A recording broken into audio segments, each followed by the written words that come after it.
Hello, hello, and welcome to CoMA Pirate Radio, where esoteric pirates can pull their boats together, throw some ropes, tie some knots, and talk about some maps.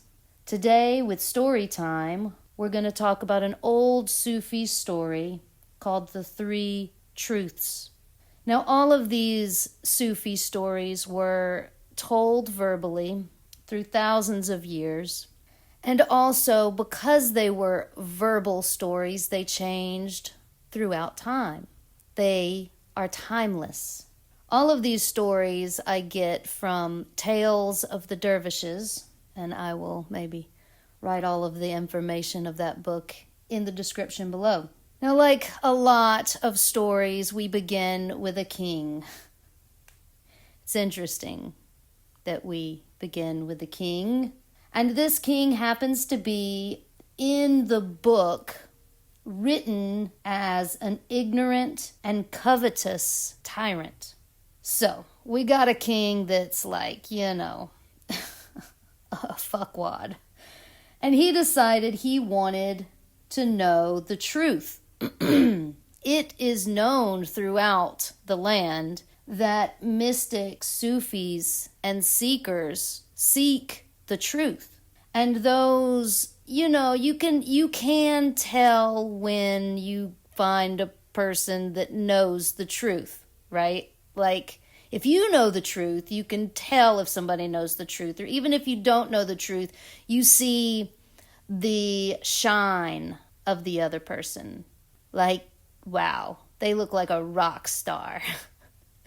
There's a magnetism to people who know the truth, that have found and cultivated their self-love and their universal truth.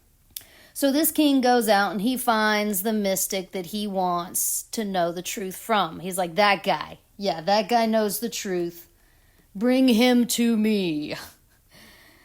And he tells him at court, you're going to tell me the truth or I'm going to kill you. Now, can you imagine?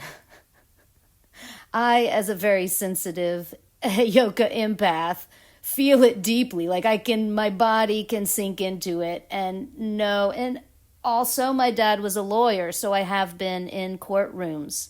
The energy in a courtroom is extremely intense. And then you've got this king that's like, dude, you're going to tell me the truth or I'm going to kill you.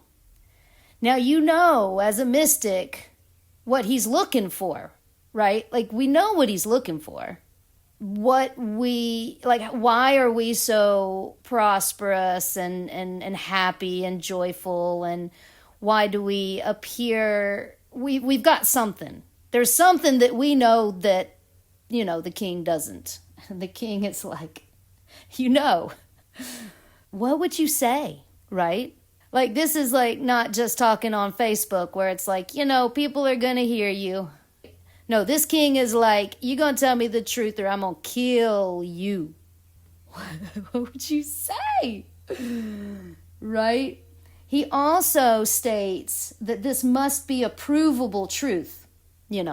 He's like, not only you got to tell me the truth, but it's got to be proven. You can't be telling me some shit that I can't prove. Right? That makes sense. A mystic that knows the truth also knows how to remain calm in very stressful situations.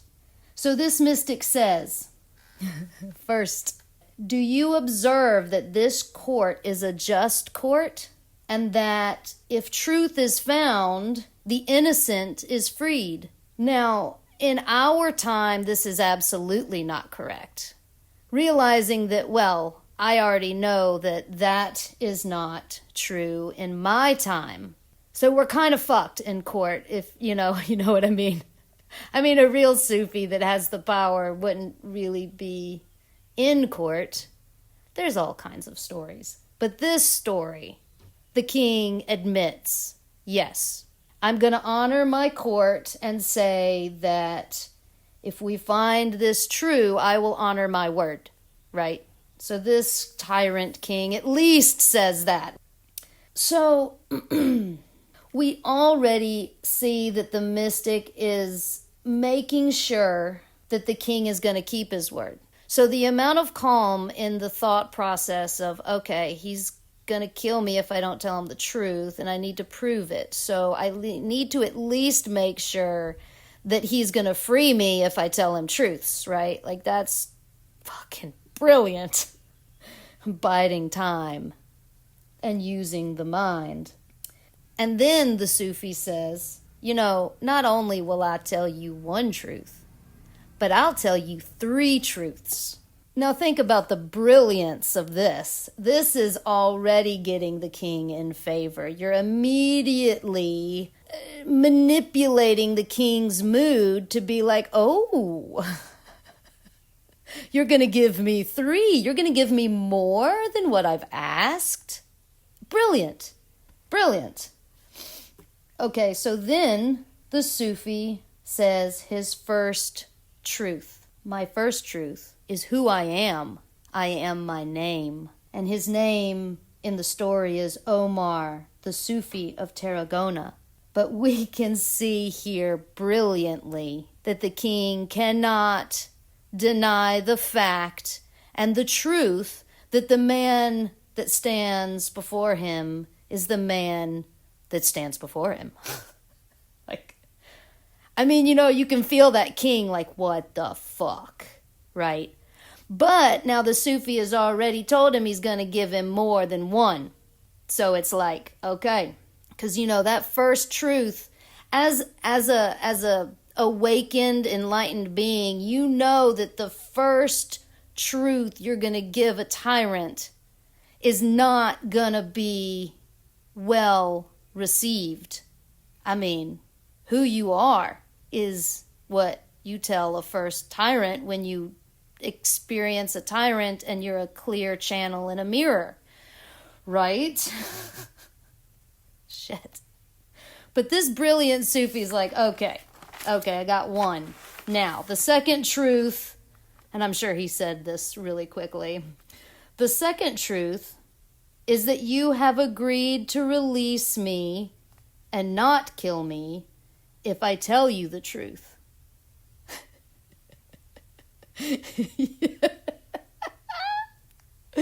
Yeah.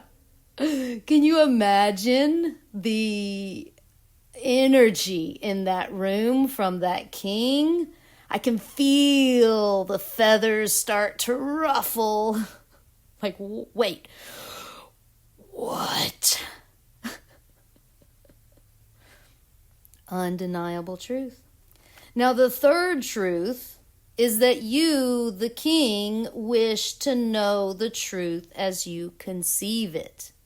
Now, here's the nicest, the 3, the baby, the new creation of the information given to this tyrant king, is the truth that I know that I'm not giving you what you think you need or what you think you want.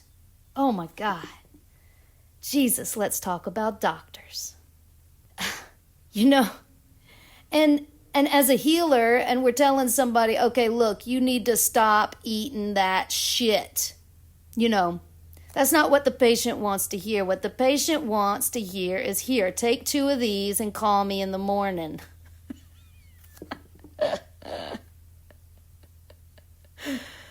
Undeniable truth. The king cannot deny that what he just heard was not what he fucking wanted to hear. Jesus, you motherfucker, mystic ass fool. Yeah, that's undeniable truth. And the king was defeated. And he had to let him go.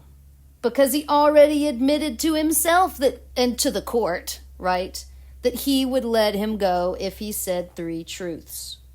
And that's the end of the story. Now we need to go to the tarot spread readings that I did.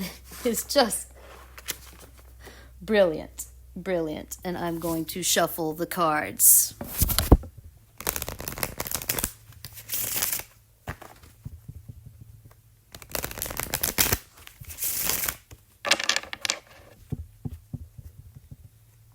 And I will tell you the undeniable truth is that I just shuffle the cards for the ambiance and the noise and the sound healing. I guess that is totally deniable. At any rate, in the center of this card spread is the Two of Hearts. Oh my God, it's always about love. Love is the way. And I know from my subconscious, in my dreams, and in what I receive, that I am true in my word and in my feelings. I mean, that we're talking about truth. You have to be true to yourself to know what any kind of truth is. Really, the only universal truth is in yourself. And I guess that's probably what the king was really looking for. And I think at this point with, because, it's been like thousands of years since that story has been spoken. I think now we can definitely say, you know what, we have the right words to give this fucking king. He needs to become enlightened and he needs to know that the truth is within him. Hey guy, hey fucker, you don't need to kill me for the truth. You need to look within yourself. You need to look at yourself and admit that you're a fucking tyrant. And maybe change. That's the truth. The Two of Hearts. The two is being receptive. Know yourself. Be accumulative. Study yourself. And know that to be able to do any kind of shadow work and shadow dancing, you have to have your heart as a compass. And I'm not saying that just to say it. We're talking about truth here. Truths. The truth is a divine protection. Love is the divine protection. The truth is that shit happens. And it's okay to face your shadows. And if you come to the realization, oh shit, I really am an asshole. I know that can be difficult to, witness in yourself. Shit, I'm a tyrant. To feel what you have done, to feel that you've hurt people is heavy. I also have witnessed myself not speaking truths in the past. I'm like, shit, you gonna talk about all this truth. You gonna be truthful. You gonna be truthful. You gonna prove it? Are you gonna prove it? How do you prove it? Well, the truth is, I've been untruthful. I've told people things. I've told myself things. This is going to be the last time I do this. I swear to myself, this is going to be the last time that I do this shit. And I have found myself doing this shit again. I'm like, what the fuck? You told yourself you weren't going to do it again. And I'm even at a point at my life now that I look back and I'm like, you told yourself you weren't going to do it again, but here you are looking for it. You're still seeking.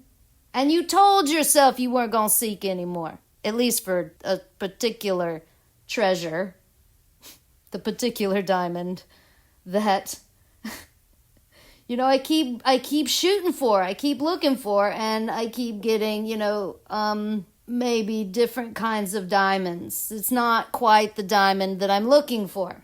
And then I tell myself I'm not going to look for it ever again. And of course, I find myself always seeking.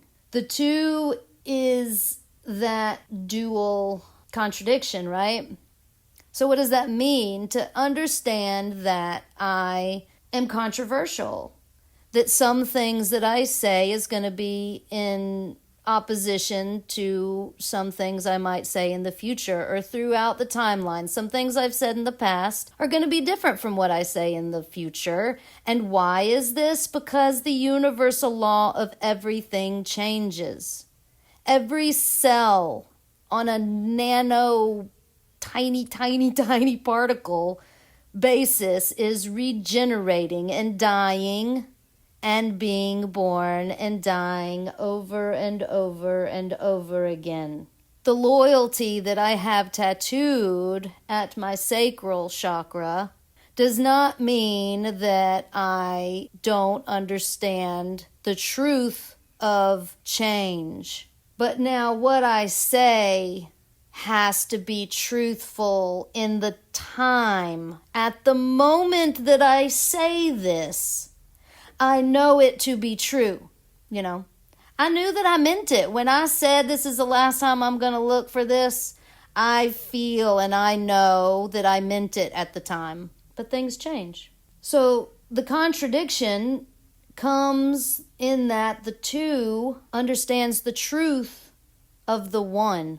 Now, we went straight to the north to see what we have to think about all this, and we got King of Swords, the king. Being a king in what you say and think. Dude, that mystic Sufi at that courthouse, do you think he was way more of a king than the tyrant king, Whoa. The king protects his kingdom, protects his peace. You don't have to be afraid to use the holy blade to cut through tight knots and old karma. This King of Swords is a very intelligent king. In the north placement of the mind, truths. He is a truth emissary. Always speak truth for the moment that you speak it. The emotions that you feel are your truths for the moment. This King of Swords is a revolutionary king. He knows that the new world will require a new revolutionary way of thinking. This mystic in this courthouse of this story. This is why they're ageless stories. Yes, times have changed, but the psyches of men have not. The psyche of kings and queens have not. And we need rulers and kings that know their shit. Or at least, have like that mystic, like hired, right? Hey, hire me and, I'll make sure that you're able to, make really good decisions for the kingdom of the people because I'm connected to the collective consciousness, because I feel the planets and, talk to the gods. Shh. Pluto, stop. Stop making it scary. The New World Order. Jesus, Pluto, you're going to have me red flagged. They're going to take me off of YouTube. Oh my God. So we got to go down to the south. What do we got in the south? We've got the King of Diamonds. Another king. The Gardener King. The King of Pentacles. The King of Earth. And then I was like, oh my God. These guys are so in love. With the two of hearts between them and one on top of the other. Whew. Yeah. One with the pentacle and one with the sword. You really get that feeling. Mars. Jesus. Calm down, Mars. This king. Oh. And Mars says they're twin flames. Mars. That is cute. I like it. I like the action. I like the fire.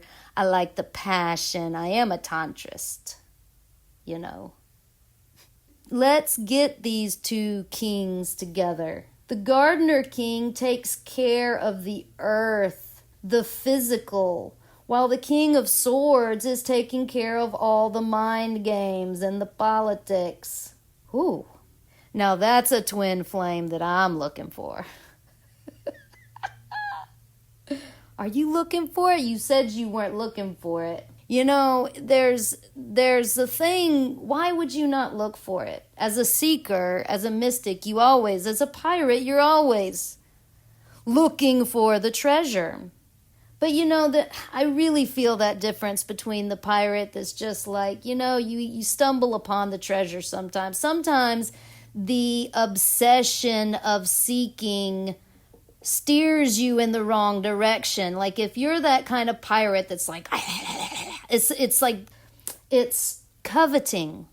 You start to drool and froth at the mouth to find this desire that you need to possess. Ooh. What? Pluto, stop. You just making it too scary. This gardener king has the sunshine on his back.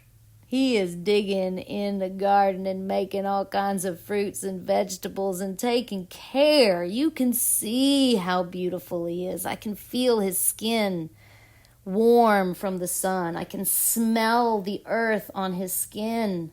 All of his food is organic, only feeding truths, only feeding love to his people. This king is growing the food to feed his people. That's some food for thought for you.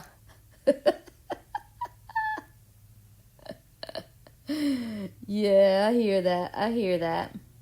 So in the east, what's coming up over the hill like the new dawn of the day is 8 of hearts. And I'm like, yeah. The water bender. Move like water. Flow like water.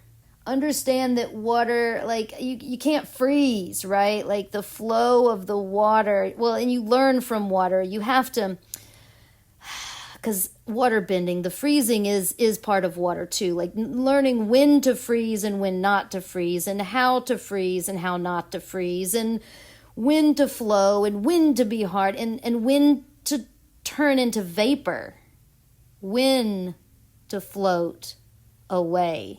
The true mystic that knows his shit, the true magician that knows his shit, has a deep love relationship with the elements.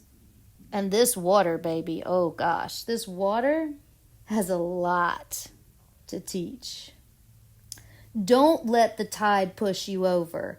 Don't let the wave crash you to the bottom and bang your head on a rock. You know? Don't be tumbled by the water. You flow with the water. You become the water. Water is the dawn of the new day.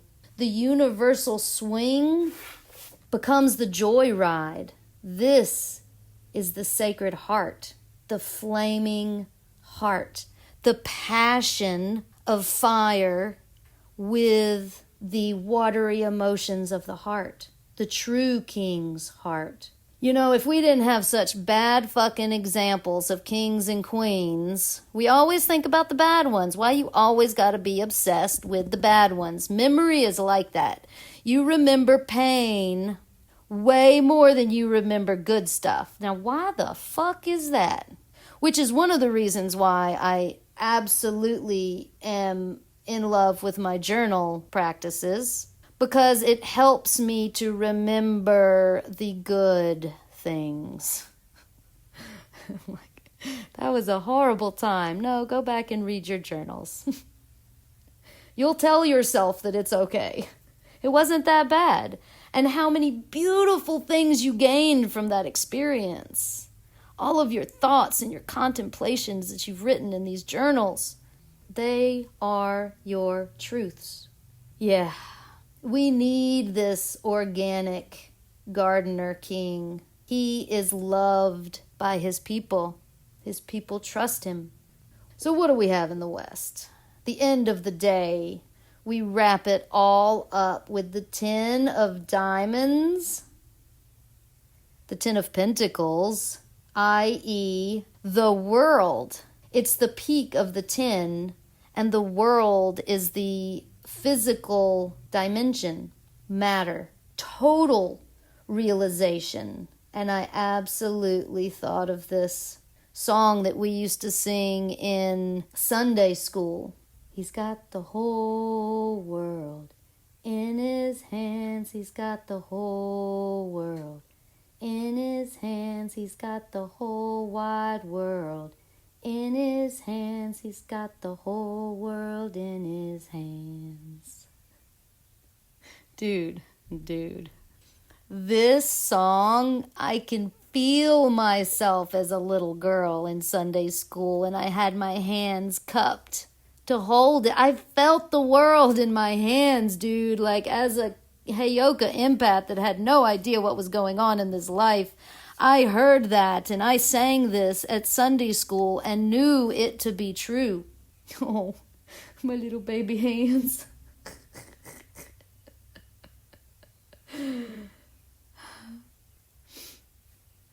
Here at the end of the day, we crystallize our thoughts and our emotions and our self-love. Here is where the kings focus on the servitude, the service of humanity.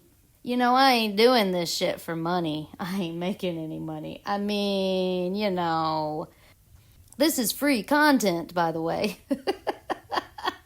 And I am absolutely interested and will support a shared economy. This gardener king demands it.